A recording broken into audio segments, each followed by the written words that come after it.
Right, it's explanation time. I put up a video recently of me gutting this little camera. It's a Bolex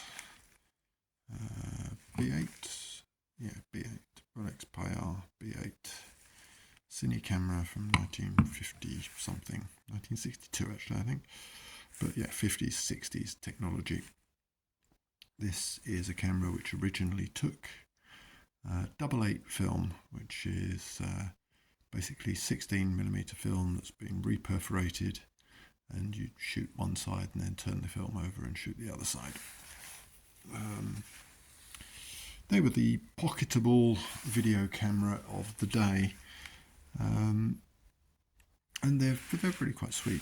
It's small. It takes. This one has a turret, takes 2 lenses. It's missing its winding handle at the moment because I need to make a piece. I did manage to get the motor out. This was basically broken, so there's nothing irreplaceable has been destroyed. And what's going to happen to this is it's going to be recovered and digitalized. Now, what's nice about these is that, apart from the fact that it's got a turret that takes 2 lenses, they're very, very simple, but they take some very nice little lenses. So I've got some little Berthiaud D-mount lenses. These are D-mount, not C-mount, which means they're tiny, but the quality of the lenses is really, really good. Now, I've always liked 8mm as a format. I've shot quite a lot of Super 8 over the years, projected a lot of Super 8, and Standard 8 is really quite nice, but yeah, it's tiny.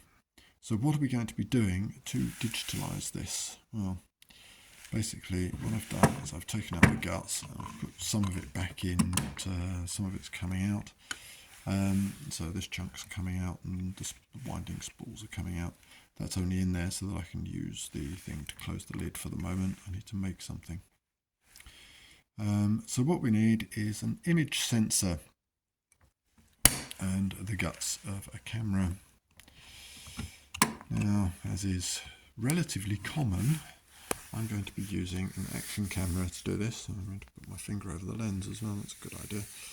And the action camera that I'm using is this Xiaomi Yi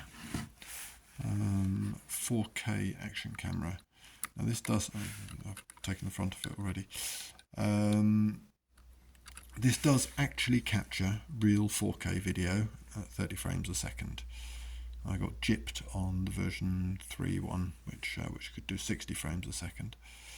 But it's got a Sony image sensor in it, which is slightly larger than an 8mm film frame. So it's a reasonable candidate for taking the sensor and guts of this and putting it into here. These are absolute fucking technological marvels. They really are. You've got a very, very good image sensor.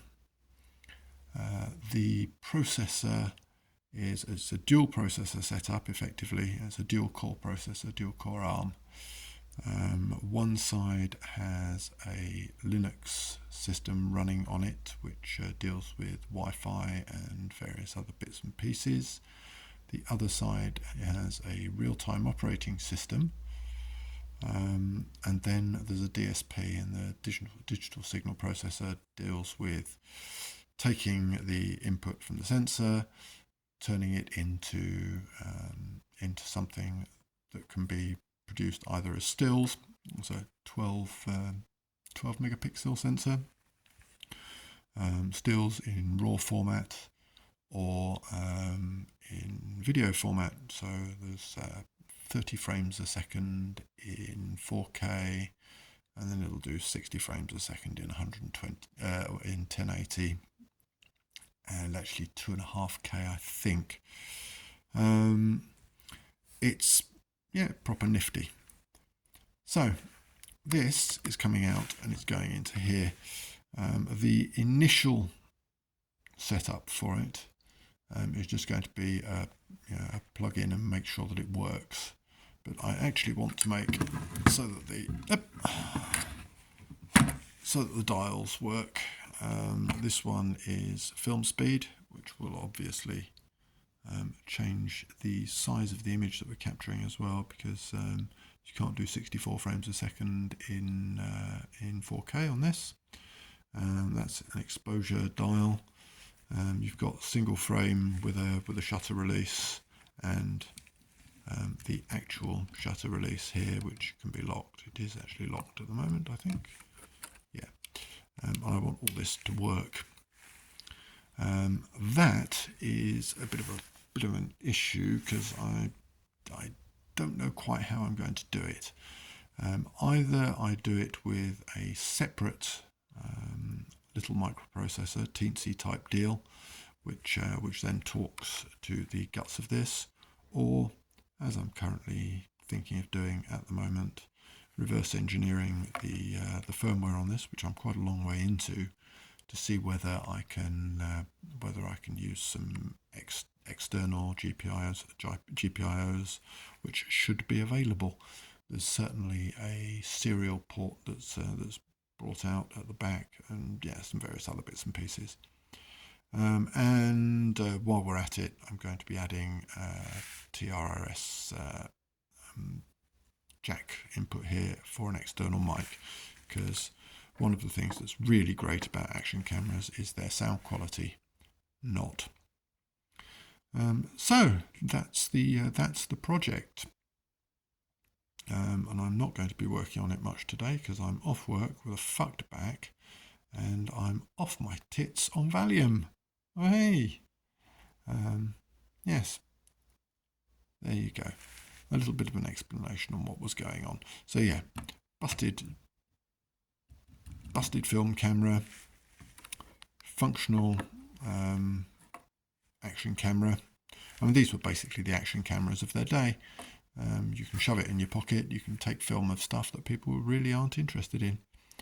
But yeah, I've got some nice lenses for it. So that's a little 12.5mm lens, f1.9. That's the standard lens that comes with these. It needs a service. So 12mm lens on 8mm stock is about a 70mm in full frame equivalent. On the sensor for this, the crop factor's slightly less, so it's probably closer to a 50 to 60mm lens. This is a 35mm lens, which is quite telephoto. That's probably closer to 70, 140, so it's something like a 250mm lens. It's a long lens. And this is another 12.5mm, but with a wide angle converter on it, the Hypercinor, which takes it to about a 6.5mm lens. So that would be down to 35 or about 20, probably about a 28 put onto this onto the crop factor of this sensor, assuming that we can get everything that we need to do. Now we will need to do some modification. I've done some already, but if you look in the hole here, which is quite small, you will see perhaps that we need to remove the gate, because the gate is too small for the sensor. So there's going to be some milling done on this. I need to make a new back so that I can mount the lens. Yes, so there's a little bit of work to be done. Hopefully that's what we're going to be doing. Bye.